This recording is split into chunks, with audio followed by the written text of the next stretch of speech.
T'as une minute? On nous ment encore. On dit que le problème de l'Afrique, c'est l'Occident. C'est vrai, mais ce n'est pas le pire. Le vrai danger pour l'Afrique, c'est la trahison intérieure. Depuis des décennies, nos richesses sont pillées. Le pétrole, l'or, l'uranium, le cacao, le café. Mais ce pillage ne serait pas possible sans la complicité de nos propres dirigeants.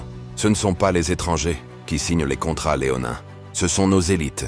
Ce sont elles qui bradent nos terres, qui vendent nos mines, qui laissent nos ports aux mains de compagnies étrangères, qui donnent des concessions de 50 ans sur nos ressources, contre quelques millions pour leur poche. Quand le peuple a faim, elles font leurs courses à Paris, à Londres ou à Dubaï.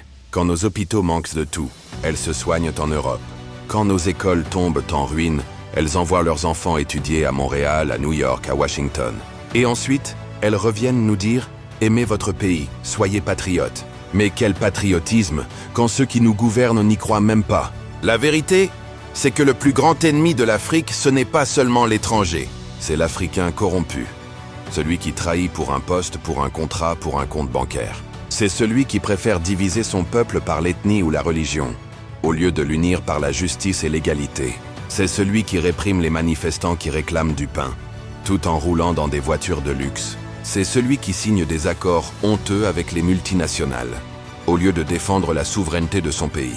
Regarde autour de toi. Quand une multinationale vient s'installer, qui lui ouvre les portes? Quand nos forêts disparaissent, qui signe les permis? Quand l'or sort de nos terres, qui encaisse les pots de vin? Toujours les mêmes, nos élites locales. Et le plus tragique, c'est qu'elles ne s'arrêtent pas là.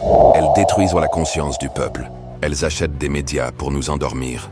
Elles financent des campagnes pour nous diviser. Elles fabriquent de faux ennemis pour détourner notre regard des vrais. Alors arrêtons de nous tromper d'ennemis. Oui, l'Occident profite de nos faiblesses. Oui, les multinationales s'enrichissent sur notre dos. Mais sans nos traîtres intérieurs, aucun pillage ne serait possible. Le vrai combat, il est d'abord en nous-mêmes. Dans nos États, dans nos élites, dans nos consciences. Parce qu'un peuple trahi de l'intérieur ne peut jamais être libre à l'extérieur. L'Afrique ne tombera pas seulement à cause des armes venues d'ailleurs. Elle tombe chaque fois qu'un dirigeant trahit son peuple. Elle tombe chaque fois qu'un ministre signe un contrat qui vend nos richesses. Elle tombe chaque fois qu'un Africain préfère sa poche au bien de sa nation.